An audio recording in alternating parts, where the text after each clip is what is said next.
Well, we're starting with some headlines that affect your money on The James Show. News Talk 820 93.3 FM WBAP. I am your host, James Parker. I know, good to see you too, but let's get into it. Donald Trump signed an executive order today, and this seems kind of piddly, but this will have downward pressure on your grocery prices and a lot of other people who are affected by this. And I say the term downward pressure. If we're still going to be running a $2 trillion debt, we're still going to have inflation. But this will make it a little bit less bad.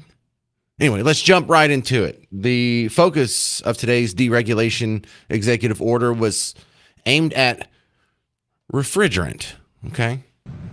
Of a very historic action to substantially lower costs for consumers, protect hundreds of thousands of jobs, and save Americans well over $2 billion a year by officially terminating the Biden administration's ridiculous regulations imposing costly requirements on refrigerators and air conditioners. It's ridiculous, unnecessary, and costly, and actually makes the machinery worse. Okay, so it's not just about the refrigerant that's going into the machines, though. The way the regulations came down, it means you can't use these machines anymore. So if one breaks, you can't just have it fixed. You have to replace it. If it needs to be serviced, you can't just service it. It has to be replaced. And so this is a big deal for people who have the big walk-in freezers. This isn't really that big of a deal for us in our home. If I understand this situation correctly, someone can call in and tell me if I'm wrong, but this is how I understand the somewhat nuance of it. So the grocery stores and restaurants that have to have the big walk-in freezers, these were the people that were using the refrigerant system that got somehow outlawed by the previous administration. Now, before we even get into the nuts and bolts and refrigerant, isn't it scary that the president has this power? Isn't it scary that the previous president can just outlaw your refrigeration system in the back of your Kroger or Brookshire's or Piggly Wiggly or whatever you got going on? And the next guy can just show up and he can sign a piece of paper and boom, the law's changed again. That is not how things are supposed to work. That's not how the Constitution works. Hey, all you threat to democracy people, all you people who are like, oh, the Constitution, and when it comes to redistricting, you're all constitutional scholars, aren't you? When it comes to War Powers Act and being in Iran, you're all about the Constitution. But when your president just signs a piece of paper and it outlaws millions of refrigeration systems across the country, silence. Congress isn't stepping up to fill the void. So the procedure matters. We're not going to be able to debate that a whole bunch because both Team Red and Team Blue are okay with it. I'm not. But this deregulation that's going to happen isn't going to make things cheaper. It's going to prevent them from getting more expensive because the new regulations were imposing a cost that wasn't there before. We're just removing the cost that was going to hit some of these businesses. And so, I mean, that's generally a good thing. Under the Biden administration, the so-called technology transition rule, which was crazy, forced companies to adopt specific high-cost refrigerants, massively driving up the price of transporting and storing refrigerants and various goods. Many grocery stores and restaurants had no choice but to replace their refrigerators entirely. They went out of business, half of them.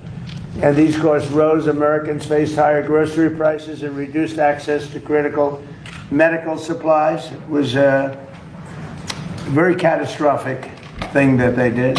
At the same time, this rule also drove up the cost of living by forcing consumers to purchase higher cost residential air conditioning units. They went up very substantially in cost, and also they were going to be obsolete very quickly. I think the hero of today's little press conference here where Donald Trump signed the executive order is a fellow named Kevin McDaniel.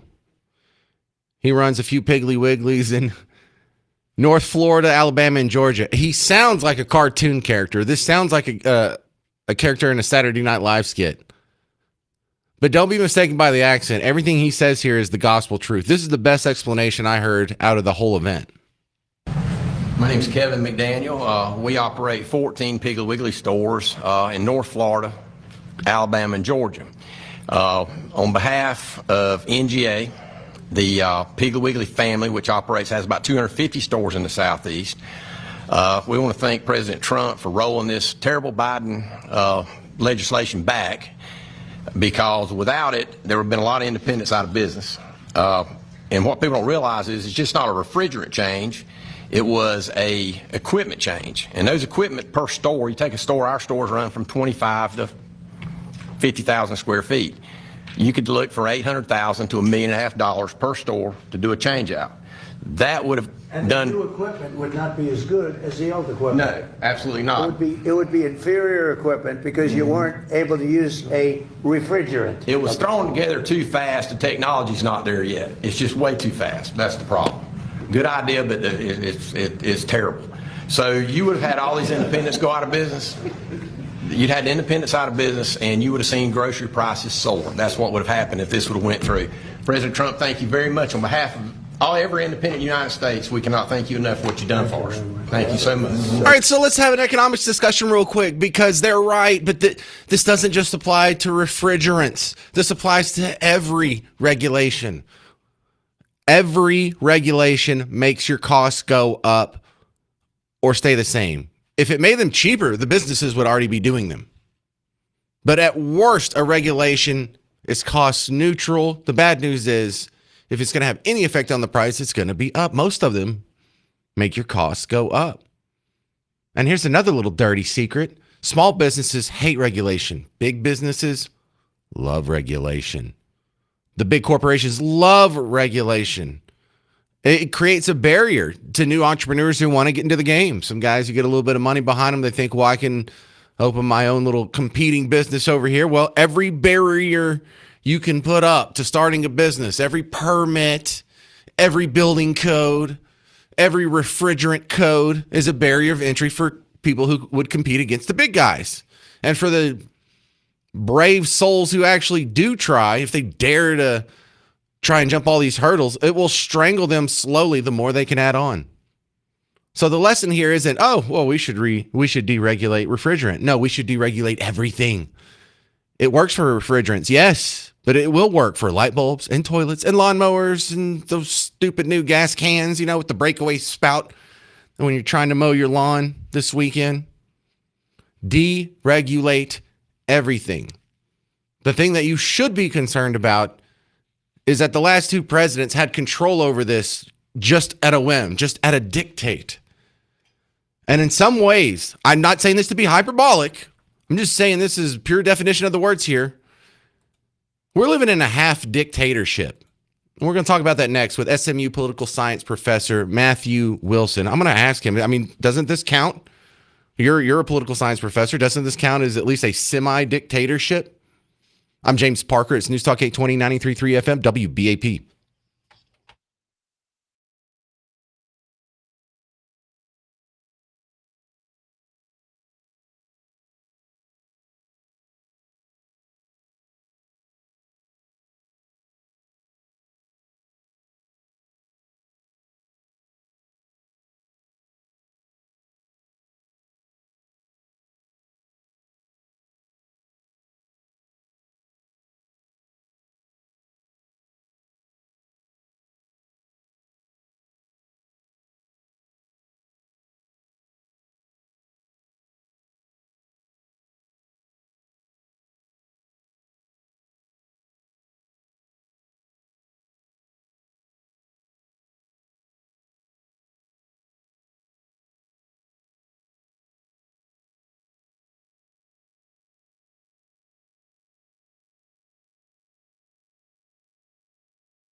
Pays the bills. Hand pays them bills, baby. I just hope y'all know the WNBA don't pay my bills at all. I don't even think that pays one of my bills. Literally. I'm trying to think of like my rent for where I stay at. Let me do the math real quick. It might cover that. Yeah, it Is covers it- that. is It definitely it- covers that. What is my, I don't even know my salary. 74? Okay. Times, Here, I'll do it. yeah. I don't even know my salary. Does it? Let me see. You don't even. Yo! I'm living beyond my means. It's like, no, my rent is more than that. It's 8,000. I'm living beyond my means. Like y'all think, babe. If y'all thought, it's like, let me.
All right, I like the deregulation.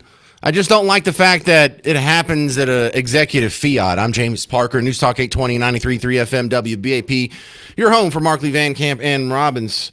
And if you're just joining us, President Trump signed an executive order today that generally will be good for business. It'll be good for your food prices. It'll be good for any time your business overlaps with refrigerants.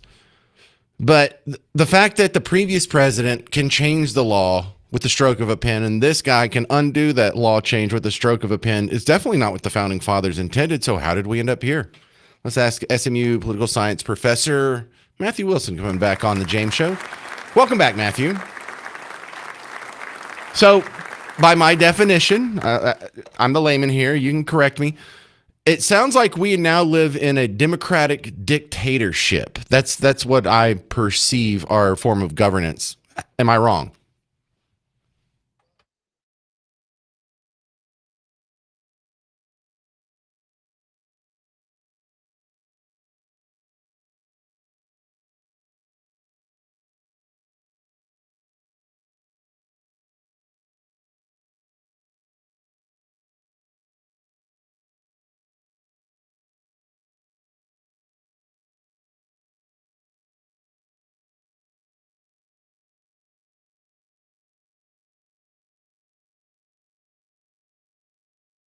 Well, on top of that, I find this frustrating because I don't think the founding fathers wanted the government to regulate refrigerant anyway.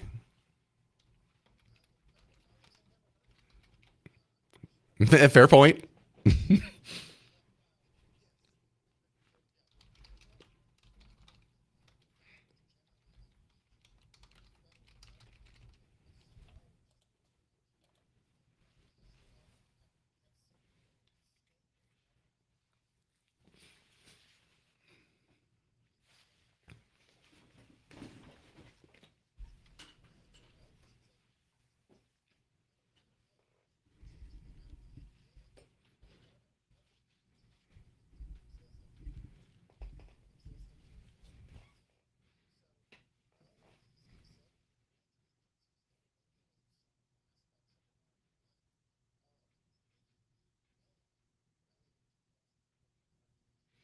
So why haven't the courts put a stop to this? That's their job, wouldn't you think? In the whole checks and balances triangle.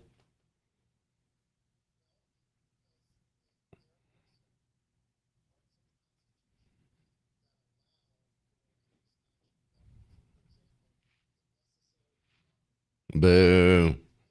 Yeah.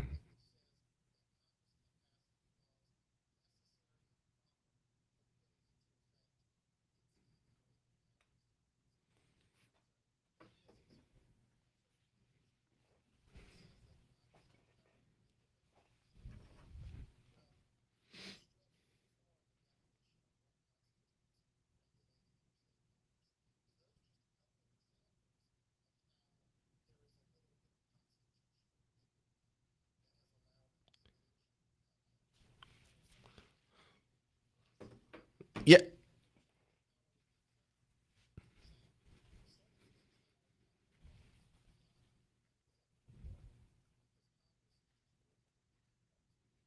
Well, Congress doesn't want to pick up the ball because they don't want to have to be voting on refrigerant because they're going to step on somebody's cattail. So they'd rather just stay out of it. And it's odd to see these people go through all this work to get in this position of power and then not defend that power when it's usurped by their neighbor branch.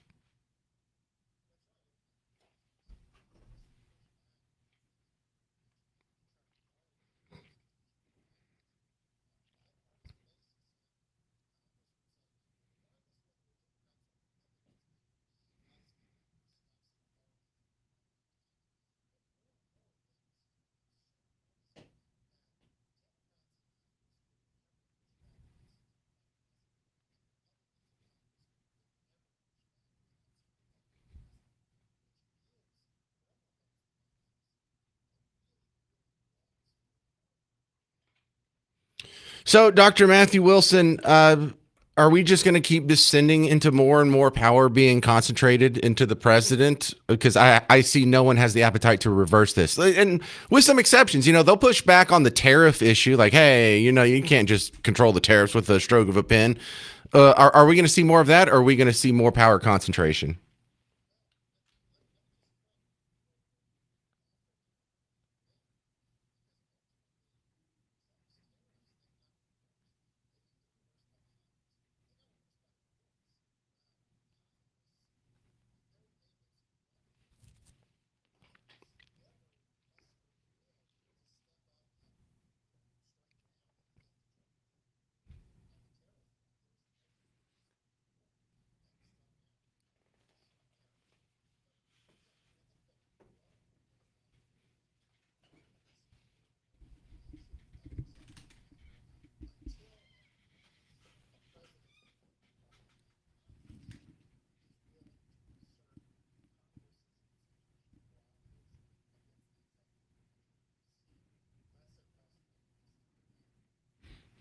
All right, Dr. Matthew Wilson of SMU. Good chat on the deregulation. Real quick before we get out of here, your thoughts on Trump finally endorsing Ken Paxton over Cornyn? I thought the timing on this was what made it interesting.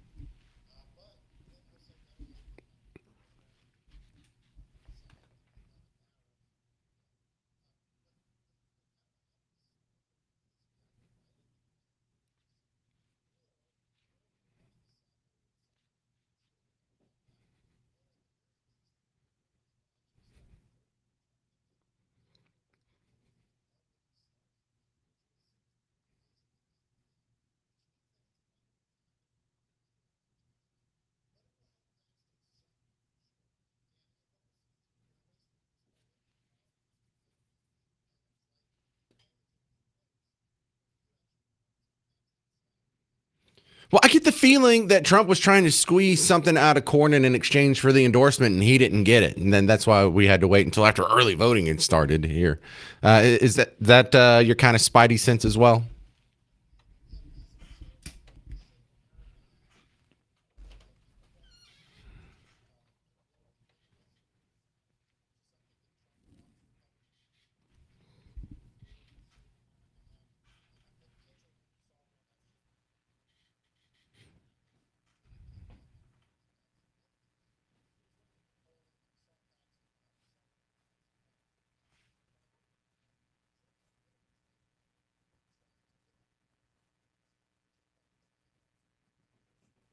Mm-hmm.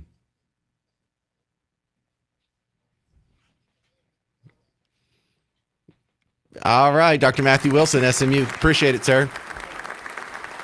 Coming up next, we're going to continue this economic discussion because the deregulation executive order from President Trump has kicked off a larger conversation like why stop at refrigerant? Keep that ball going. Isn't that what DOGE is all about? Isn't that what smaller government is all about? Isn't that what conservative limited government principles is all about?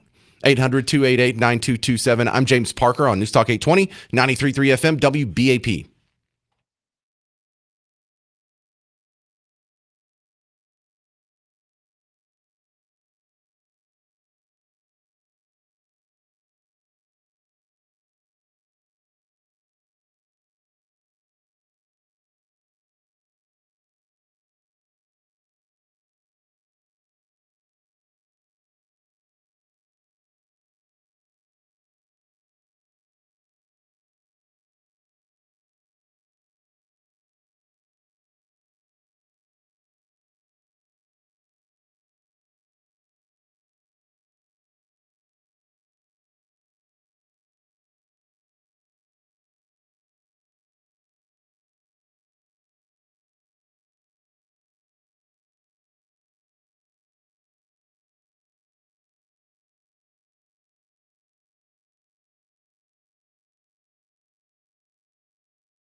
A new Trump executive order will help grocery prices, but it's both an economic and a political discussion surrounding it. I'm James Parker. This is The James Show. News Talk 820, 93.3 FM, WBAP. It sounds nitpicky, or if it does sound nitpicky, it is important. The function matters. The process matters. Because if Trump can sign an executive order today, right before The James Show starts, that will help with your grocery prices, that means the previous guy can just sign a piece of paper that makes your groceries more expensive, makes your semiconductors more expensive, make the travel of refrigerated cars on the back of trucks and trains more expensive. The Constitution does not allow for that, and no one's sticking up for it. You're not supposed to be able to sign a piece of paper in the Oval Office and change the laws of the land. Those are specifically supposed to go through Congress, and it really bothers me that no one else is fussing about that. There should be at least a congressional vote on something before the laws change. However, I find it's doubly troubling for me because, you know me, annoying libertarian, we shouldn't have regulations on refrigerants anyway. So not only are we regulating something that we're not supposed to be regulating, we're not even doing it through the proper channels. We're not even doing it through Congress. So how far away have we strayed from the Constitution that this is our everyday life? And you would think at least the Trump critics would bring that up, but they can't because he's undoing an executive order from the last guy. So neither party cares about this. They'll get all hyped up when it comes to gays or abortion or racism or whatever. But I find this to be incredibly troubling. On top of that, I agree with deregulating refrigerants, so I'm not upset about what happened today. But there was one little clip here where Trump admits something that sounds like it lines up with my economics. With all of these regulations, there's never a benefit. There might be a cost. It might be cost neutral, but it never helps. If it makes a product cheaper or of higher quality, businesses, the private sector, would be doing it anyway. But with this one, definitely no benefit. We're committed to fixing and really completely ending Biden's disastrous regulatory policies and delivering financial relief to each and every American, which is what we're doing. This was a tremendous burden, a tremendous cost. These people had to live with it, not only refrigerants, but a lot more. And it was making the equipment unaffordable.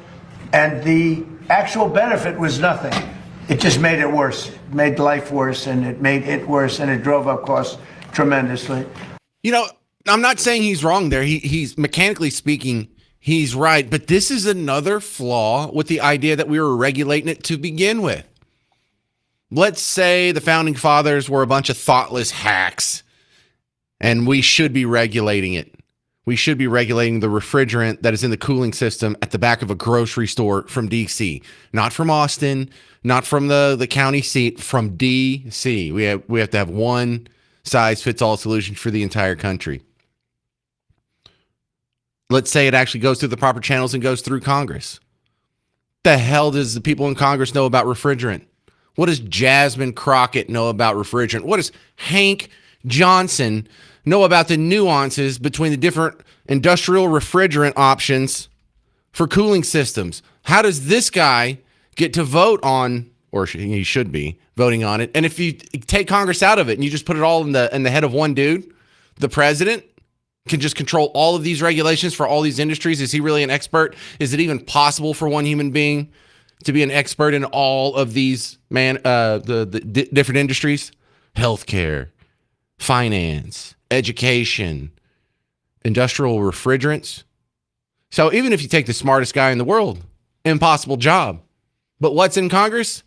Not the smartest people in the world. Yeah, my fear is that the whole island will become so overly populated that it will tip over and capsize. I don't know. Did it capsize yet? 800-288-9227. 800-288-9227. Coming up next on The James Show, WFAA did something cool Chris Sadeghi did one of these little flashbacks from 50 years ago. And he highlighted a bunch of anti-nuclear protests that were happening in the 70s. And I'll be damned if it doesn't sound a whole lot like the data center protests now. Oh, you're going to like this. I'm James Parker. It's News Talk 820, 93.3 FM, WBAP.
All right, once we admit the deregulation is a good thing, shouldn't we keep it going elsewhere? I'm James Parker. It's The James Show, News Talk 820, 93.3 FM, WBAP.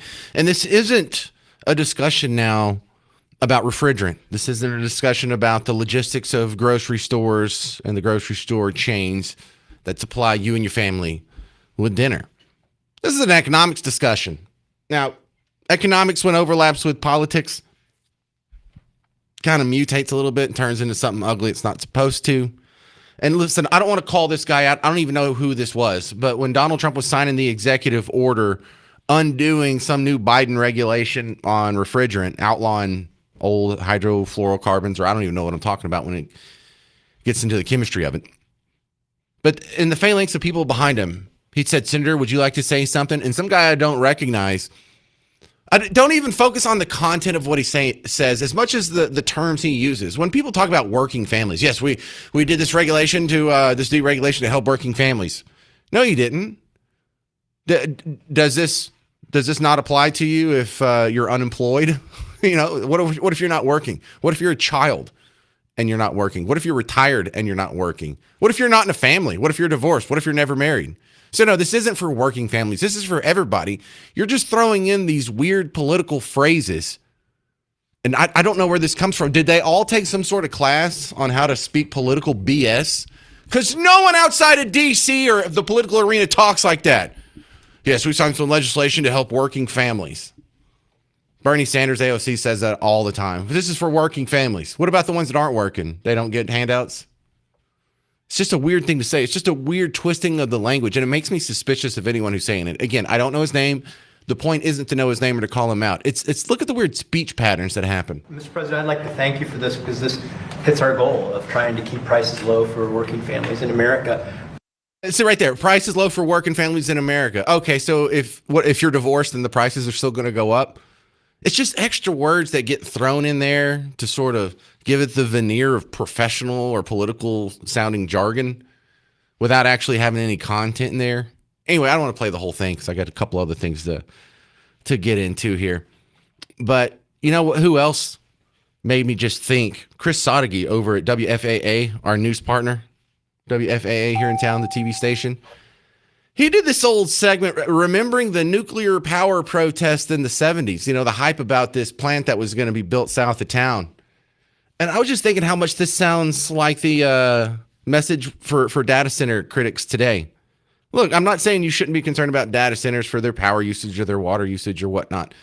But that doesn't mean we shouldn't build them. It means we should address their issues.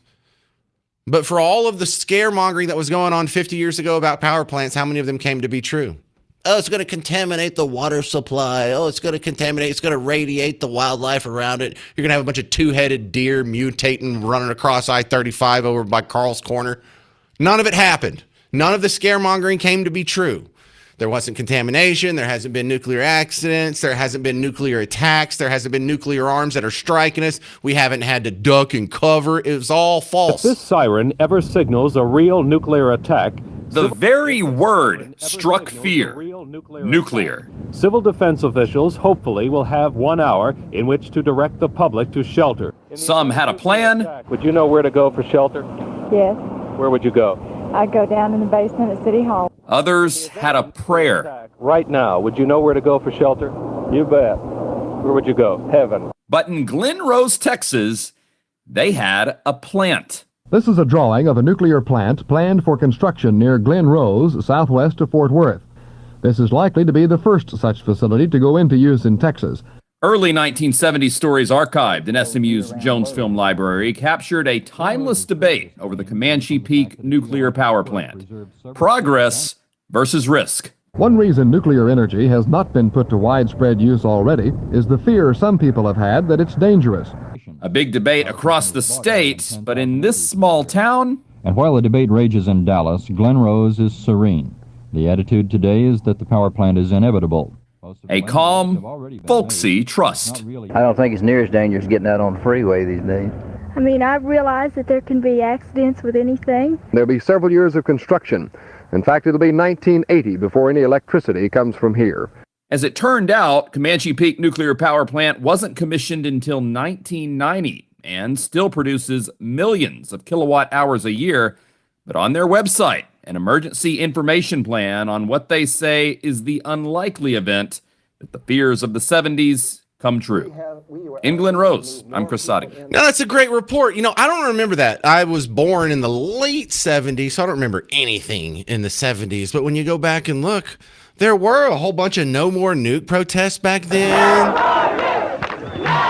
Yes, they were scared. They were scared both of the nuclear power. It could radiate you. It contaminate you. There could be an accident. There could be a meltdown. There could be a fire, and we'd never be able to put it out. And then also for the nuclear weapons and the nuclear war. How many of you grew up under duck and cover? Did anybody ever have to duck and cover once in your entire life? You heard duck and cover for the first time in the 60s. That is 60 years ago. Has there been a nuclear attack on the United States? All of that scaremongering was for nothing. All of that scaremongering was 0% legit. You understand? We haven't even had a conventional bombing of America. No one's even dropped a water balloon on America since Duck and Cover came out. And this fear-mongering around the data centers, same energy. We'll continue our economics history lesson next on The James Show. I went to the trouble of pulling a couple of audio clips out of Henry Hazlitt's book, Economics in One Lesson, and see how much it applies to the AI and the data center stuff that's going on right now. I'm James Parker. It's News Talk 820 and 93.3 FM, WBAP.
You know, the answer to so many of these questions, whether it's data centers or refrigerant and deregulation, these are all economic questions. You understand that, right? I'm James Parker, News Talk 820, 93.3 FM, WBAP. Oh, shut up, studio audience. You're a little late on that one. Explaining people off the ledge about data centers and really AI is the intangible nature of the product. If I put a hot dog factory in Granbury instead of a data center, you could see the hot dogs coming off the assembly line. If I would put a car factory, you could see them driving Chevy Tahoes off the lot. But since the product of data center is something you can't see, it's ethereal. It's just ones and zeros floating around in some wire on some disk briefly. I can't show you that that is creating something of value. I can understand how people see that a lot of people are going to lose their jobs from AI, because a lot of people are going to lose their jobs from AI. But is AI going to have a net negative on unemployment? No. Actually, the record of history, the record of economic history is pretty positive in that regard. Because the whole idea of machines being scary isn't anything new. We actually have a few centuries of this since the Industrial Revolution, when the British started doing cool things with steam. And all of a sudden they figured out, well, if I can make this machine, I can do the work of 20 men or 5 horses or however many people it takes to row this boat against the current up the Mississippi River. And it turns out the commerce and wealth that was created from that far offset the terrible jobs that it got rid of. Like when we talk about the jobs that the Industrial Revolution got rid of, these are jobs you don't want. You don't want to be mining for coal. You don't want to be picking crops. You don't want to be paddling some boat up the Mississippi. So I broke this down into 2 clips here from Henry Hazlitt's Economics in One Lesson. I told you to read the whole book. You didn't. That's okay. I didn't expect you to. I'm not here to give you homework. I'll go do the work for you and hand it to you on a silver tray. So this first one's not very long, but the next clip's going to be kind of long. Just addressing this whole idea that the machines are scary. So when we talk about, the new cotton gin or the new harvesting combine or the new factory that can make socks, it's the same thing with AI. This is going to make the individual exponentially more powerful. It will cause job loss in certain industries, but not overall. Among the most viable of all economic delusions is the belief that machines, on net balance, create unemployment. Destroyed 1,000 times, it has risen 1,000 times out of its own ashes, as hardy and vigorous as ever. Whenever there is long-continued mass unemployment, machines get the blame anew. This fallacy is still the basis of many labor union practices.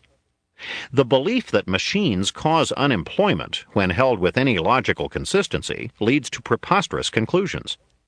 Not only must we be causing unemployment with every technological improvement we make today, but primitive man must have started causing it with the first efforts he made to save himself from needless toil and sweat. All right, now this next clip is about 3.5 minutes long, so I need you to have a little bit longer attention span than my children on a smartphone. But machines, and this applies to AI, AI will not cause a net unemployment. Suppose a clothing manufacturer learns of a machine that will make men's and women's overcoats for half as much labor as previously. He installs the machines and drops half his labor force. This looks at first glance like a clear loss of employment, but the machine itself required labor to make it. So here, as one offset, are jobs that would not otherwise have existed. The manufacturer, however, would have adopted the machine only if it had either made better suits for half as much labor or had made the same kind of suits at a smaller cost. If we assume the latter, we cannot assume that the amount of labor to make the machines was as great in terms of payrolls as the amount of labor that the clothing manufacturer hopes to save in the long run by adopting the machine. Otherwise, there would have been no economy, and he would not have adopted it. So there is still a net loss of employment to be accounted for. But we should at least keep in mind the real possibility that even the first effect of the introduction of labor-saving machinery may be to increase employment on net balance. because it is usually only in the long run that the clothing manufacturer expects to save money by adopting the machine. It may take several years for the machine to pay for itself. After the machine has produced economies sufficient to offset its cost, the clothing manufacturer has more profits than before. We shall assume that he merely sells his coats for the same price as his competitors and makes no effort to undersell them. At this point, it may seem, labor has suffered a net loss of employment, while it is only the manufacturer, the capitalist, who has gained. But it is precisely out of these extra profits that the subsequent social gains must come. The manufacturer must use these extra profits in at least one of three ways, and possibly he will use part of them in all three. 1. He will use the extra profits to expand his operations by buying more machines to make more coats. Or 2. He will invest the extra profits in some other industry. Or 3. He will spend the extra profits on increasing his own consumption. Whichever of these three courses he takes, he will increase employment.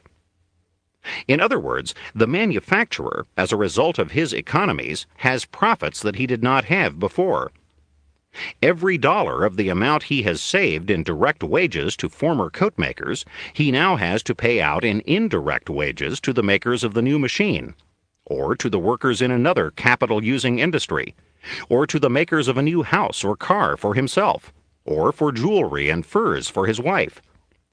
In any case, unless he is a pointless hoarder, he gives indirectly as many jobs as he ceased to give directly. Suppose that, though the price of overcoats was almost cut in half, from a former price, say, of $150 to a new price of $100, not a single additional coat was sold. The result would be that while consumers were as well provided with new overcoats as before, each buyer would now have $50 left over that he would not have had left over before. He will therefore spend this $50 for something else, and so provide increased employment in other lines. In brief, on net balance, machines, technological improvements, automation, economies, and efficiency do not throw men out of work. There you go. That's from Henry Hazlitt's book, Economics in One Lesson. AI is about to make your life better. Please stop fighting the data centers. Coming up next, if you're concerned about security in the wake of political violence, we'll talk to a security expert. I'm James Parker. It's News Talk 820, 93.3 FM, WBAP.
How concerned should you be about your security in the wake of all this political violence? I'm James Parker, News Talk 820, 93.3 FM, WBAP, your home for Markley, Van Camp, and Robbins. And look, there have been attacks on Christian churches and Christian schools, Minneapolis, Nashville, Joel Osteen's church down in Houston. We've had some attacks on synagogue, the most recently one being 3 months ago in Michigan. And now we had an attack on a mosque over the weekend, so it looks like no one's getting spared here. My next guest is Vincent Martinez, security expert, former Green Beret. Welcome back to the James Show. I mean, I guess everybody has to watch their back these days, Vincent.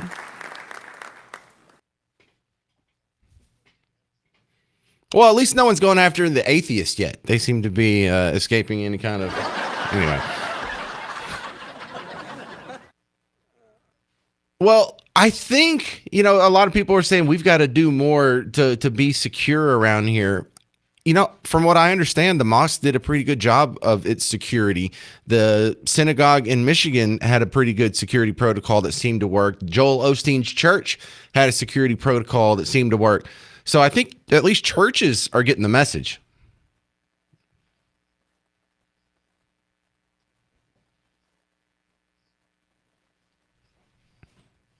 SOP.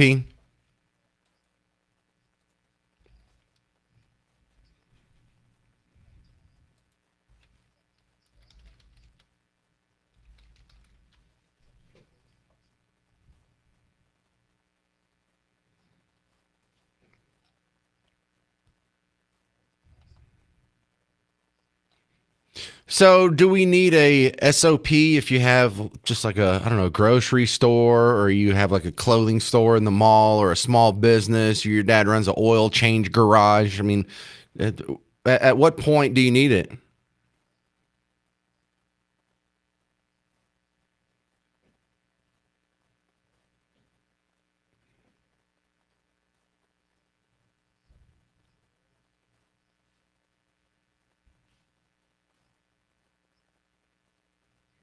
Well, how do we seem to be doing such a poor job with schools then?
Well, as a guy who has no veteran experience, I wasn't a Green Beret. I'm not a security consultant in a side job. But I would say the first thing you need to have covered if you're worried about security is put up cameras everywhere. It's so cheap. It's so easy. And just compared to what it was 10, 20 years ago, so cheap and so easy to do.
Yeah, that's pretty cool. I got to run, but Zero Eyes has an AI, so it'll watch your security cameras, see if anybody whips out a gun.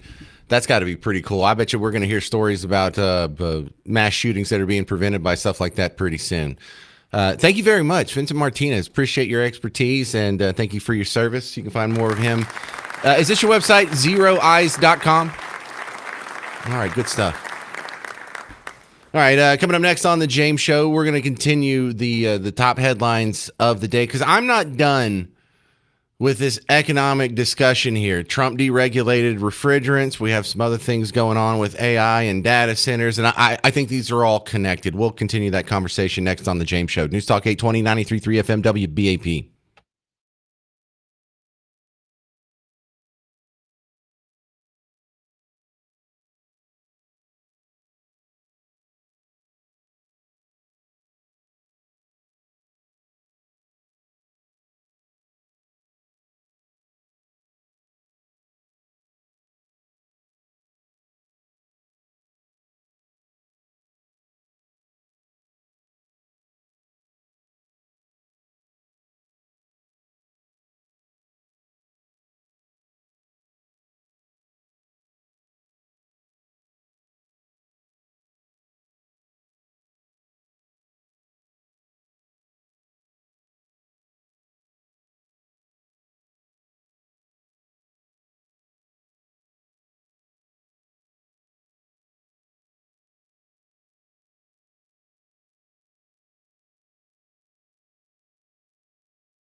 Hey, there's no need to be worried about AI. You're going to be fine. In fact, you're going to be better than you were before. I'm James Parker, News Talk 820, 93.3 FM, WBAP. Anytime human beings can come up with a machine that makes human beings exponentially more powerful, we've all benefited from it.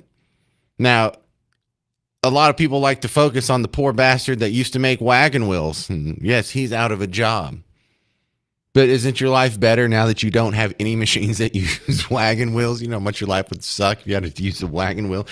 What if we took the regular wheels off of your Silverado and put on wagon wheels? It'd be ridiculous, wouldn't it?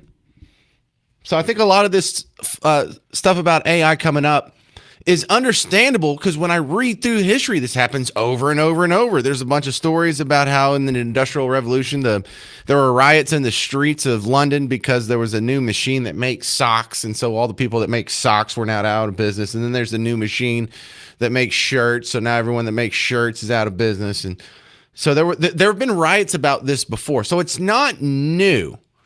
It just happens every time. And I guess, we're just scared of new stuff. What AI will do is to make tasks that we do in our job more efficient.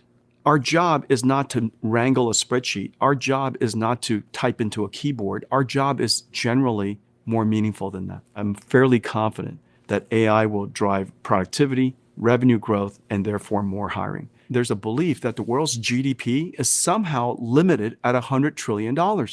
Well, what's likely to happen is AI is going to cause that $100 trillion to become $200 trillion, $300 trillion, $500 trillion.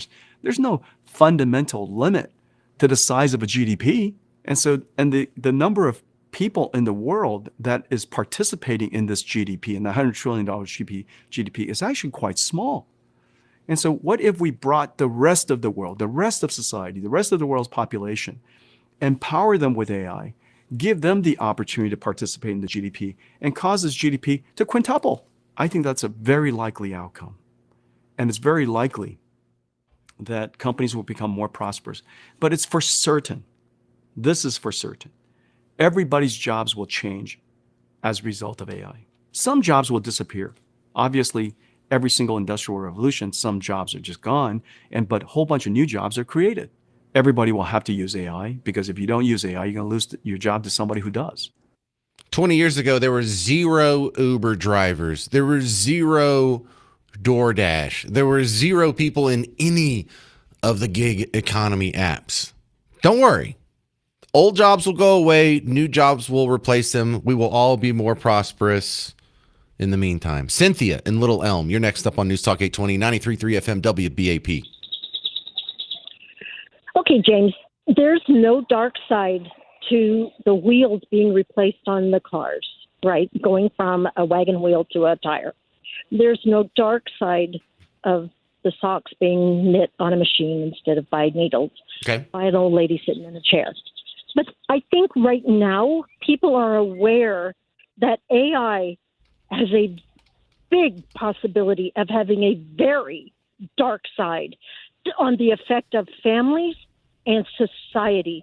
And it's coming so fast and it's running down the road. And who's saying, slow down, let's check this. Who's in charge of this? What's in charge of it? How is it going? And people instinctively want to slow down. Let's look at this because it is very powerful on people, especially kids. There's not a parent in the country that shouldn't be concerned about where AI could go. And so when these people say, I don't want AI, maybe it's just an expression of them saying, slow down, let's take this at a slower pace, because they have no say. You can go to a public No, I don't like that. Let me tell you why I don't like that. AI centers. Cynthia. Yeah. Why slow down? There is no advantage in slowing down. If you slow down, we're in a foot race against every other society on Earth. And so if we slow ourselves down, is China going to pass us? Is Russia going to pass us? Is India going to pass us? Is the UK or the European Union, are they going to pass us? Who's not ahead of it? I understand that. I understand. But I want to see who's taking control. Is it Quality Look, people Cynthia, don't be are scared. the Don't. dark side of the internet I know. doing this. Dark side. Listen, what I listen, mean? Cynthia. The cool thing. There's a cool meme where you take a picture side by side of the Wright brothers, Orville and Wilbur, with their nappy little wooden plane where they had the first test flight at Kitty Hawk. Next to that, you see Neil Armstrong on the moon. Those two pictures are taken about 60 years apart. We went from being a flightless species to flying all the way to the moon in 60 years. Why get in front of that train? Why not just take this as far as it can go, as fast as it can go? Would we have been better off if it took us 200 years to get to the moon? Would have been better off if it took us 200 years to the moon, but the Soviets beat us there and the Chinese beat us there and everyone else beat us there? No, we need to step on the gas. I understand the fear that comes from this is a new technology, and every generation that has to face new technologies goes through this. So I don't fault anyone for being apprehensive about new technology, but you have to push through that because history teaches you that's the better course. Does that make sense? My problem, yes. Okay. And I understand what you're saying, and I completely agree. But I want to know who's pushing this. Well, who is it? China pushing it on them? Let me ask you this, Cynthia from Little Elm. Then our AI can get in. That's where I want to know. Okay, so who's behind all these mega data centers? Well, can I ask you some personal questions? I'm just kind of running out of time here. Yeah. Did you vote for Trump? Yeah. Yes. How do you feel about Bernie Sanders and AOC? Oh, I know. I know. Doesn't it give you a little pause? Pause? I quiver. I am going, what in the world? But I never thought I'd have RFK on my side either. That's a good point. That's a good point. RFK is what? Well, Cynthia, I know you're cool because I think you knew the soundbite I was about to play. For other people who don't know what me and Cynthia are talking about, she's heard this on the James Show before. Congresswoman Alexandria Ocasio-Cortez and I understand what is at stake. That is why today we are announcing legislation to impose a moratorium on the construction of new AI data centers until strong national safeguards are in place to ensure that AI is safe and effective. So, that bother you that you sound like them? Yes. Yeah. It yeah. very much. Fair enough. Look, I have the same apprehension because Cynthia, right? Twice a day. Right. I'm apprehensive too because in the local story that we're doing about whether we should demolish Dallas City Hall, I think of course we shouldn't. And then there's a whole lot of people who are helping me out with like these studies and these stories and these facts that they're sharing with me, but they're striding Bernie bros and they want to save City Hall too. And yeah, it causes me a little bit of pause there, but good discussion there, Cynthia in Little Elm. Coming up next on the James Show, let's talk about that. Let's talk about the City Hall situation because there was some big meetings last night and the movement to save Dallas City Hall. I think it might fail, but we're going to give it a go. I'm James Parker. It's News Talk 820 and 93.3 FM WBAP.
Mechanical intrusions are a good thing. I'm James Parker, News Talk 820, 93.3 FM, WBAP.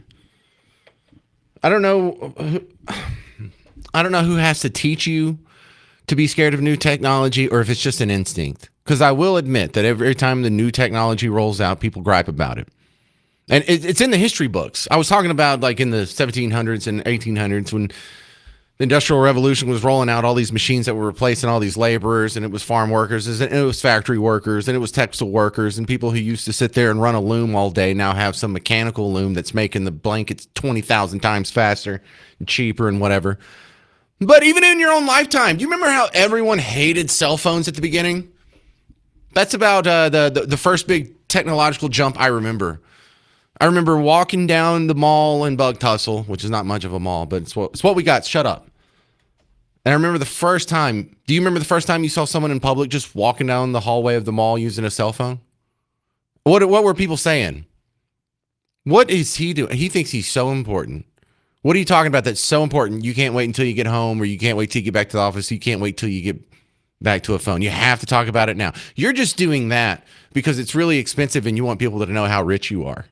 That's all. You're just showing off. There's nothing that you're talking about that's so important that you have to be on the cell phone in the middle of the hallway of the mall in front of God and everybody. Now we're all doing it. But there was a natural reticence to it, right? Cell phone, totally unnecessary. Blah, I don't need that. Internet, what's that for? I don't need email. What's that for? Just pay my bills with a check. Blah. Now what does that sound like? Remember the Randy Travis song, Going Back to a Better Class of Losers? I need my friends who don't pay their bills on home computers and they buy their coffee beans already ground. Now, if you pay your bill on a home computer, I think you're old. So pay it on your cell phone. Why are you waiting until you get to your desk? And so I think AI is going to be like that. In 10 years, we're all going to be so rolled up in this, it's going to be silly that we ever push back on it. That's what I think. Good James in Royce City. You're on News Talk 820, 93.3 FM, WBAP. Hey, James, I just wanted to comment on this whole topic. I think, there's an old saying, a rolling stone gathers no moss. And, technology, it's going to keep growing. It's going to keep building every single day. And we want the best technology in the United States. And, heck, we have the best technology in the United States because China and every other country has been stealing it from us for years. But I think that AI is right alongside with, look at how AI started, very little was used, and now everybody has it on their phones. It's, you buy a new cell phone and it's built in, it's integrated into it now. And, but I think that AI, private companies that make, the new technology, that make the new cars, anything that's been made new by private companies has always been spot on, amazing, and it grows and gets better over time. But when the government starts stepping in on these types of things, that's when there should be some pause for some concern, because that the government, just when they get their hands on it, it just starts to go downhill from there. So once the government starts saying, hey, you have to use this AI for teaching or for submitting your taxes or for submitting, it's going to be it's just going to be a very slippery slope at that point. Understood. All good points. Thank you very much. That's James in Royce City. Squeezing another one. This is Bo in Oakley. You're on News Talk 820, 93.3 FM, WBAP. Hey, love your show, man. Thank you. I'm all for these AI centers. I live out here in Oakley, which is right between Red Oak and Ovilla, and they're having a big to-do about no data centers, and we've already got several of them here, but my only problem with them is buying up the dang farmland to put an AI center. I'm not real keen on that. Kind of like they did those solar farms out on 67 going south. Why not? Just huge fields that used to be farmland. Mm-hmm. And they put all the dang solar panels up there. Are we out of farmland? And now they're going to have to take them down because they're not doing anything. Are we out of farmland? No, not yet. But if we keep going at the rate we're going, eventually our kids will be. What's your evidence for that? Well, look at how much farmland we used to have back in the, say, 60s and 70s versus what we have now. Are you saying we have less? And the fact that the government subsidizes farmers is even worse. All right, so Bo, I'm kind of running out of time, so I'll quit with the little coy questions. Actually, we use less farmland than we did 50 years ago, even though our population has almost doubled in this country. We get so much more per acre that we require less farmland every year to supply our growing population. And this isn't just an America thing. When they've started, the big one was India.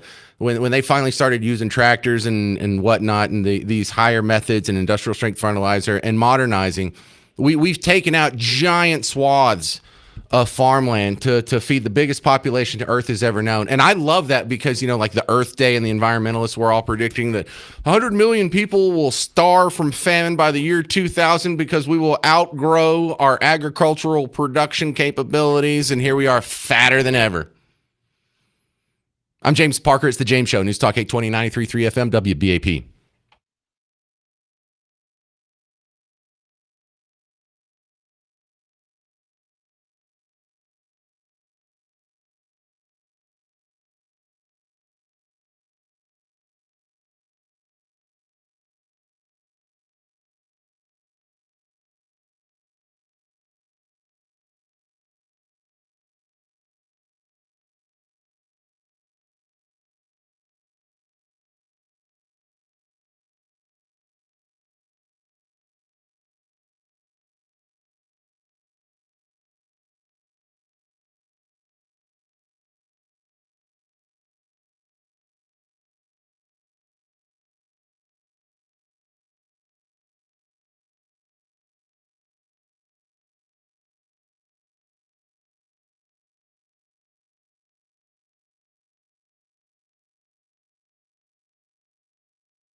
We're doing AI concern therapy on the James Show. It's a new branch of therapy. We're just pioneering it here.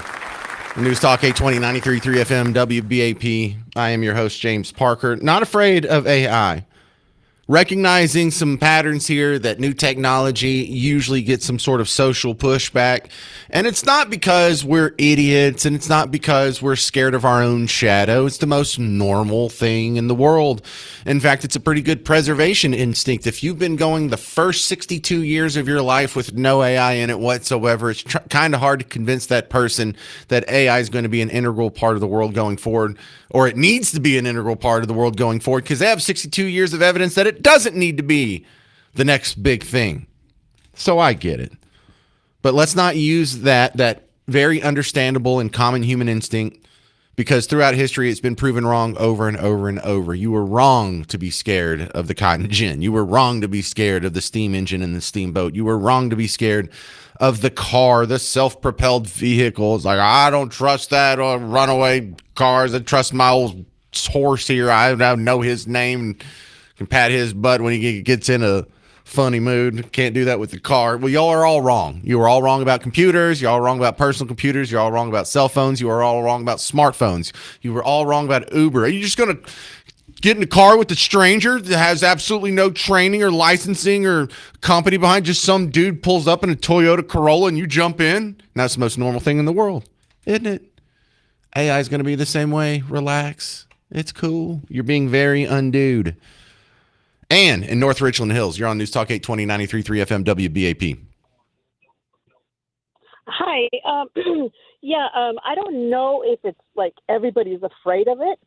I believe that like a lot of people, there's no, how would you say, controls over it. It's just like when new things come out. Yeah. It's kind of interesting. It's kind of great. Like when Facebook came out and everything, where everybody was putting all their information in it, then all the information got sent out. People are going to lose their jobs. Yeah, none of this rings with me. I don't get the need that, oh my goodness, we're scared. It doesn't ring with you, but there are people who are losing their jobs right now, and those people Agreed. Need to be retrained, but nobody's going to retrain them. No, they don't. Well, look, you're running into about 4 different economic fallacies that I find very frustrating. Number one is the idea that I don't think they're fallacies. I mean, well, can I explain myself? Tells you, you know what, your job in 3 years is most likely going to be gone. All right, let me explain. So first off, the idea that something is scary because it's not regulated, I find that tiresome, because it hasn't borne out to be true in economic history. In fact, things have gone far better while they were unregulated. In fact, and the things go south the more the government gets involved. If you're a free market capitalist, you are celebrating that it's so unregulated, because there is nothing that is slowing its growth. You know, when we started the technology for the internet, one of the base technologies on an infrastructure level that we use to send our ones and zeros over transmission lines across the continent is TCP/IP. And the government developed that in the late 60s, kind of early 70s. And they regulated it, and they didn't share it with the outside world until the 80s. And then when the private sector finally got to do something with it, we almost immediately started connecting everything and coming up with the proto version of what became the World Wide Web. And so when I was a kid, you would log on to someone else's computer, and there wasn't a World Wide Web, but you could get on the internet. You could get on a node to where you could get to this computer that could get you to another computer that gets you to a whole span of outside computers. And World Wide Web just sort of simplified that for everybody. But things develop faster when they're deregulated, when there's not a lot of government oversight. There's not a lot of government oversight when it comes to your television. And look at how much better and faster and cheaper and high quality it has gotten over the last 40 years. You bought a TV in 1990 that was 27 inches and it cost you $2,000. You bought a TV 2 years ago that was 70 inches and it cost you $400. So deregulation is fantastic. Not regulation something in the first place is fantastic. Uber and Lyft were able to work out the kinks and become their own industry because they got it all worked out before the regulations came in. And all the regulations do is cement whatever's in place and creates barrier to entry for competition. Have you noticed that Uber and Lyft were able to go out there and build this whole empire of ride sharing before all the Austins and the Seattles and the San Francisco started regulating? And once the cities and the states and counties started regulating, have you noticed there's not another ride share company that's popped up to compete with them? That's not an accident. That's how it works every single time. You want it to be unregulated for as long as possible. For infinity, you want it to be unregulated. Your eye surgery is something unregulated. It's not covered by Medicare or Medicaid. It's considered an elective procedure, so government hasn't really dug into it.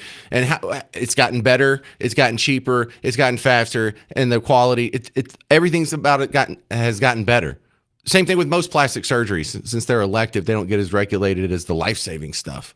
No. You don't want it to be regulated. In fact, the second it starts to get regulated by the government is when it starts to suck. So no, not only am I not fearful of data centers and AI doesn't have regulation on, I'm celebrating it. 800-288-9227, 800-288-9227. I hope it stays unregulated as long as possible. Have you never met a libertarian before? Coming up next, we're going to talk about the economic impact of AI, data centers, and Trump rolling back Biden's refrigerant policy with Bill Dindy, a personal finance expert here in town. I'm James Parker. It's News Talk 820, 93.3 FM, WBAP.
Well, a lot of the headlines out there affect your money today. Let's run it by a financial advisor. I'm James Parker, News Talk 820, 93.3 FM, WBAP. Your home for Mark Lee Van Camp and Robbins. My next guest is Bill Dindy. He's got a Raymond James office here in town. And one of the things that is being hyped about this Trump executive order today is that it will have downward pressure on any number of products that rely on certain refrigerants. So you think grocery stores, number one. You probably think food processing. They mentioned semiconductors and people over at Texas Instruments that got to work in a clean room all day. But Bill Dindy, do you think this will really have much of an effect on the economy overall? Oh, I got to do it over here. I'm sorry. I did that wrong. You even said it. Good Garrett even warned me and I still did it wrong. All right, go ahead, Bill. We got it on now. I tell you, any help right now is greatly appreciated. I mean, with this continuation in Iran and the uncertainty that we have right now means that we're seeing prices of vegetables like tomatoes up 40% since last year because of the transportation cost and the refrigeration cost. So this is a help, but it's not going to be an immediate help. And some people are saying it's very unfair. We had already had this new federal rule in place that required a new refrigerant to be used to cut back on greenhouse gases. And some companies were actively moving forward with this, and now they spent the money to be compliant, and the rule is going to be dismissed. That's very concerning to those who say that's unfair playing field, but I think the consumer's got to be happy to have any help at all right now in lowering these surging costs. Well, if I put on sort of my doom-colored glasses, my negative take on this is this won't help prices go down. But if you didn't do this, it would have made prices go up. That is exactly more the way to look at it, because a lot of companies were still adding this over time as the regulations required. And this is going to cause them not to have to add this additional cost, which is inevitably passed on to the consumer. So this is a positive to the consumer, but you're not going to see it reverse prices. The hope is that oil prices will come back down if we have things resolved in the Strait of Hormuz. And if that happens, we may see a quick reduction in gas and oil prices. But until that happens, we're kind of that teetering point where a lot of economists are saying that if it continues into July, this might be enough to send us into a recession. And that would be very bad. And consumer sentiment is at the lowest levels we've seen, and big companies are starting to suffer right now. Well, who cares what people think? The stock market's at all-time highs. They don't seem to be too freaked out about the war in Iran. Now, I'm not too surprised about that because I think even you and I talked about this maybe earlier in the year that the stock market doesn't get real skittish about bombings and missiles flying on the other side of the planet. So a lot of us expected this. They just had expected it to not last. It's 3 months now, and the hope was that it wasn't going to go this long. If we stretched it another 4 to 8 weeks, you might see some capitulation and people going ahead and giving up and saying, well, this is going to slow down the economy. We're seeing consumers being pinched. They've seen the interest rates hang high because we're not going to lower interest rates in the face of inflation. The inflation number was an unexpected 3.8%, which came in a lot hotter than expected, causing the Fed saying, well, we might not lower rates this year. In fact, we might reverse it and start raising rates to stop inflation. That means those who live on credit card debt, who have seen their wages maybe go up, but not as quickly as the things they're buying. We see more credit card debt than we have historically, and the cost of that debt is higher, which means they can buy fewer goodies. And as the consumer is unable to consume or feels uncomfortable because they're sentiment consuming, it will eventually impact Wall Street. Right now, Wall Street is very optimistic, and if the war ends quickly, we're probably going to have a lot of people celebrating and have that move up. But if we continue and things escalate or get beyond the region, we can have that final capitulation where people are saying, well, gosh, this is going to move throughout the entire economy, and we'll start to see that on Wall Street as well as in our own homes. So far, we're almost halfway through 2026. As far as years to retire, is 2026 a good year to retire? 2026 for a lot of people may be a fine year to retire because they feel like their 401ks are larger than they've ever been. Their retirement accounts are larger because, as you said, even though we're not the highest point, we're still very close to all-time market highs. The returns for this year are very positive. Over the last 3 years, people have seen their portfolios grow considerably. And at the same time they're moving into retirement with these higher portfolios, interest rates, because we're afraid to lower them, are still higher than what they've been for most of the last 20 years. And so we're able to get that fixed income portfolio. And a lot of retirees go from their stocks to fixed income, to the CDs, to the bonds, and the rates are reasonable right now. So for those who choose to take the annuitization on their pensions and 401k, the annual guarantee is higher because of the rates that are being used for calculating those returns. So this can be, for a lot of people, a great year to retire because of those factors. But in the face of that is the uncertainty on inflation going forward and the cost of living. And for some people, I've had them say, I can retire, but it feels really foolish to give up a good paying job to enter an uncertain future. And I would say for those, it's a good time to talk to their certified financial planner or their CPA or a person who's skilled in this area to say, well, gosh, yes, what are the odds? How likely am I going to be successful based on what history has shown us, knowing that past performance is not indicative of future results, but it's the best we have to go on. All right, this is Bill Dindy, local financial advisor with the Raymond James office. I'm going to go plow a whole bunch of money into some data center ETFs. What could possibly go wrong? God bless you. All right, thank you very much, Bill Dindy on the James Show. All right, coming up next, in some local news here. Why are they painting over this awesome mural with the whales downtown? That seems to tick a whole lot of people off. And we're already having to rename some schools because somebody was a little rapey in the 70s and 80s. I'm James Parker. It's News Talk 820, 93.3 FM, WBAP. Hey, James Parker here for QC Kinetics. If you're in pain right now, if you have the knee where you think, there's stairs, is there a ramp? You don't have to live like that. You can go ahead and put your body back together and go back and not have to worry about your little ambulatory shortcomings. Go to QC Kinetics, have a free consultation, and find out if this space age technology can work for you. It just uses your own body's biological healing powers, concentrates them, puts them where your body needs it, and speeds up the healing process. It's something your body naturally did when you were a kid and your teenager, maybe even into your 20s, but you just don't repair the way you used to, and QC Kinetics can help you with that. So take advantage of the free consultation, find out if it's right for you. No surgery, no downtime, no drugs, no stitches. You go in, it takes about a half hour, and you can even drive yourself home when you're done. So it all starts with you making the first step. Call 972-972-8610. 972-972-8610.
All right, a lot of weird stuff going on in Dallas right now. I'm James Parker, News Talk 820 93.3 FM WBAP. They had another meeting last night about the City Hall debacle where a bunch of other people who say they're experts as well were questioning the report that it would cost $1 billion to bring City Hall up to snuff. Because they went through the report and they were saying, you're not going to have to vacate City Hall to do mold remediation on it. You're not going to have to vacate City Hall to change the carpet. You're not going to have to vacate City Hall to upgrade the pipes or the air conditioner. In fact, the air conditioner was just updated like 4 years ago.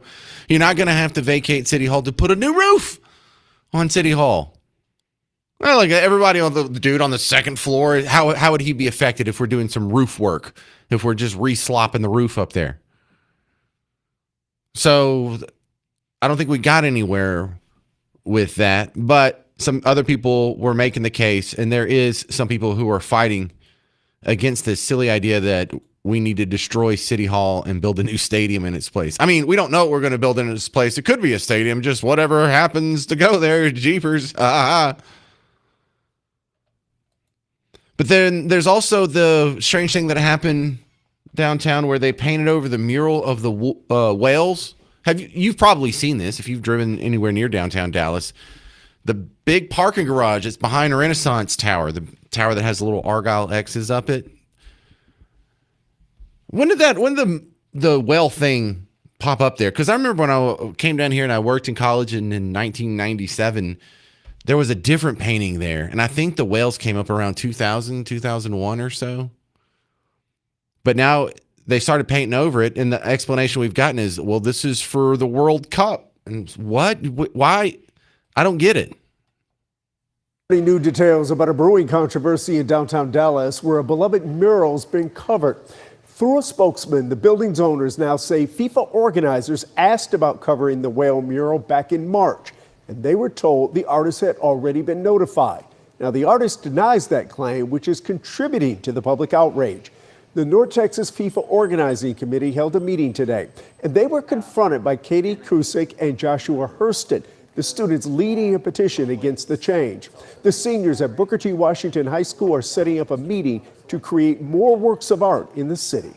And it's a little bit bittersweet knowing that we're never going to get this back again, but in the end we can prevent something like this from happening in the future, and we can strengthen our landmarks and culture in our city. Nothing in that made sense.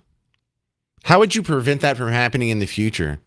Yeah, well, we're just going to take some action now to where people 20, 30, 50 years from now will be like, hey, I want to paint over that mural. Nope. There's these kids at some local high school had an initiative 50 years ago. You can't paint over that. It doesn't make, why would you paint over that to begin with? Oh, well, the World Cup people asked that they were going to. There's a whole bunch of buildings that don't have giant murals on them. If you want to throw up a mural somewhere. So it wasn't the building's owner that did it? It was someone else that's renting that space from the building's owner? Well, if that's the case, then buy Wells. If that was my building, give me the money. We're not losing anything if we don't have a whale mural. It was nice to have it, but it's not really that big of a deal. We also have another weird controversy over in Fort Worth, where they're having to rename some schools because Cesar Chavez was a little rapey back in the day. Fort Worth ISD's Board of Trustees has voted to rename Cesar Chavez Elementary School. Cities and districts across North Texas are distancing themselves from the late civil rights leader after a New York Times investigation accused him of sexual abuse. Community leaders chose the new name Esperanza Elementary School, which loosely translates to hope. Why don't we name it Trump Elementary School? No, they don't want that. It's not better. Jeez, why not? Also, Deep Ellum had another shooting. The media wants you to help look for the suspects, but they don't want to give you any tangible, non-changeable details about the subject. They just want to tell you about the color of their shirt. Dallas police, they need some help finding two people seen running from the scene of a shooting outside of a Deep Ellum club. You can see the two people. One of them is dressed in a gray top, the other in a blue top. 5 people were hurt in that shooting on Cinco de Mayo. They're recovering now. If you recognize those two folks, give Dallas police a call. You could have described their race. You could have described their hair. You could have described something that's like an immutable trait. What are the chances that if you go on a shooting spree on Deep Ellum, here it is, Thursday of the next week, and you're still wearing the same shirt? Is that a 0% chance? I mean, it's got to be pretty close to 0% chance possibility they haven't changed their shirt since they were squeezing off rounds and accidentally bumped into 5 of your neighbors in Deep Ellum on Saturday. Is this really helping? Is this really helping the community? Why would you leave the race out? Oh, that's right, because you're empathetic and you don't want to stain and perpetuate a stereotype. But you realize you're harming that community, right? The people that are shooting people in that community would be better. It'd be better for that community if they were off the street, and you're not helping get them off the street because you want to what? Virtue signal that you're one of the good guys. You really think you're in the right on that? You really think you're doing ethically, morally speaking? You think you're doing the right thing by describing the guy's shirt and not the human beings themselves out of some sort of?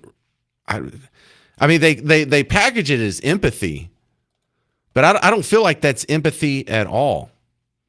I feel like if they just actually told you the truth and applied race equally in all stories, it would force them to reflect on their just multitude of inadequacies. And I think that's why they don't do it. I think they find that it disgusts them. So now they have to create this whole imagined world. 800-288-9227. Coming up next. So that guy that was busted for having the sex party prostitution event center thing up in North Dallas, he spoke with WFAA yesterday, and I don't think he did his case very good, but as gross and weird as it is, I'm not sure it should be illegal. Hear about the Sex Encounter Center next on The James Show. News Talk 820, 93.3 FM, WBAP.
I'm James Parker, News Talk 820, 93.3 FM, WBAP, your home for Markley, Van Camp, and Robbins. Do me a favor. It's just, I got one segment left in the show, and if you have kids in the cart, I really hate to say this, just turn this off, because this is, look, everything I say here is going to be above board as far as FCC, so I'm not going to legally get in trouble, but I understand. I have a 10-year-old daughter. I'm not sure if I would want her to hear this discussion. So I know it's not, in a business sense, a good thing to do to tell you to turn the channel. But if you got younger kids in the car, I would recommend it. Because I have an update to a story that for us adults actually does pose an interesting gray area discussion here. There was a guy who got arrested. I mean, more than one person got arrested. But the guy who owns the joint that got raided, what was this, about a month ago? They had a place where you would pay $35 and you could go in and just whatever happens, happens. Now, whatever happens usually included adult things like that, but also adult things like drugs. They caught a whole bunch of weed there. I don't know. I imagine there was like cocaine or X or something else going on too, but it seems sort of like a sex party that if you pay a cover charge and you get in, it's a pay-for-play orgy, and does that count as prostitution? I mean, I think it does, but I'm not sure. Anyway, we have a little more follow-up in detail here. WFAA talked to the owner of the Sex Encounter Center and played it on the news yesterday. Dallas police call this a sexual encounter center, but it's a production studio with private pop-up events to owner Israel Luna. You pay a cover charge, and it's for 21 and up, for adults only, and then whatever happens, happens. What typically happens? Well, it's depending on the person. Last month, police raided it, detained 48 people, and reported everyone they spoke to paid $35 to have sex with each other inside. As long as people are consenting, anything goes. But Luna says the charge he promoted prostitution here is bogus. He says he's held these types of events since 2019. Over the years, we've probably had thousands and thousands of people come in and out of the studio. Where's the person running outside saying, rescue me because they're prostituting me? Texas Penal Code says you cannot solicit someone to engage in sexual conduct with another person for money. Luna also faces a charge he was not properly licensed. Did you never stop and think, maybe I'm a sexually oriented business? Yes, that's why I had sent them an email a second time saying, are you sure we're not? Luna says city staff told him he did not need that kind of permit. But even if he did get one, the rules say no sexual contact is allowed. Police say they found pounds of marijuana and mushrooms on site too. If there were drugs in there, they were not mine. Luna says he's prepared for a legal fight and says everyone at the event was a consenting adult. Where are the victims? The victims are us because the police did this to us and they ruined our entire business thing. They ruined our lives. In Dallas, I'm Cole Sullivan. That is so weird. So let me read your mind real quick. Number one, you're thinking, how is that different than any of these swingers clubs that you hear about? And you know they exist. I know you haven't been to one, but you know they exist. So you pay money, you go in, things happen. That's prostitution? I think what their case is going to rest on, and again, I talked to Jeremy Rosenthal about this when it went down, or when it happened, word choice, a month or two ago. But if there are girls that are paid to go in there and participate and satisfy the guys, and like that's their job, like not only did they not pay to get in, but they're being compensated for being there. That kind of sounds like prostitution. If the guys have to pay and the girls don't, and none of the girls that are providing the services are being compensated, I don't think that counts either. So I think the girls had to be getting paid probably by the club owner or the club manager or whatever. And I think that does run afoul, but also there was the weird aspect of there's a bunch of cameras in there. And I was under the impression that maybe some of these guys were going in there, and if you pay a woman to have sex with you, obviously prostitution, but if you pay a woman to have sex with you and then you film it and release it as a movie, that's called pornography, totally legal. And this is the weird, delicate dance you do whenever you try and regulate vices and morality. It's the same problems you run into with poker. Have you seen the legal poker machines? Oh, they're here, the legal slot machines. What they've done, I don't know if you've noticed this, but some company figured out the way the law is written in Texas. If you have a slot machine that runs a slot and then lines up, and you have the ability to change the finishing position on one of the rows, now all of a sudden it's not a game of chance, it's a game of skill, and that runs around a loophole around the regulation against gambling. Look around. When you go to clubs, when you go to bars, when you go to event centers, if you happen to go to a poker house, that's another loophole they've got. How can you tell people they can't play a card game for money? Well, you can tell a business they can't collect money. They can't charge for allowing people to play. That would be professional gambling. You can have freelance gambling between private citizens. So what do they have now? They have poker houses. This is the problem you get into when you try and regulate vices. And I don't know the answer to that. I'm not going to go to the sexual encounter center. I think it's gross, but I think it should be illegal. No. People want to be freaks. Let them be freaks. You can go shut down the center. They're just going to go be freaks somewhere else. And if you drive it underground and they have to have illegal, dirty group sex clubs, they're going to do that. And it's going to be even worse. So no easy solutions here. It just feels like it should be illegal because it is so gross. And I get that. All right, that's going to about do it for the James Show. Appreciate you hanging out today. Come back tomorrow. We'll do another show. If you're a Journey fan, The Final Frontier is coming to American Airlines Center on November 20th. Get tickets and information at Ticketmaster.com, or you can listen to the WBAP Morning Show tomorrow for your chance to win a pair of tickets. I'm James Parker. This has been the James Show on News Talk 820, 93.3 FM, WBAP. Now, you guys who were former athletes, were you a football star in high school? Were you actually good enough that you got to play something in college? I know they're always proud of that. Yeah, I played basketball, or I played soccer at Buck Tussle Baptist University. You know, some of those injuries that you get back in the day never really go away. I used to work with a guy who boogered up his knees in high school. And in his late 30s, early 40s, he discovered QC Kinetics and it worked for him. Maybe you should try it out. Maybe you should get your old athletic self back. Now, you're still not going to be able to run a 4.7 40, but you don't have to run around in pain all day. So get it fixed. When you got yourself hurt, we didn't have this technology. Now we do. So call QC Kinetics. Take advantage of the free consultation. Find out if they can patch you up. Give them a call, 972-972-8610. Call QC Kinetics right now. Get that knee patched up, 972-972-8610.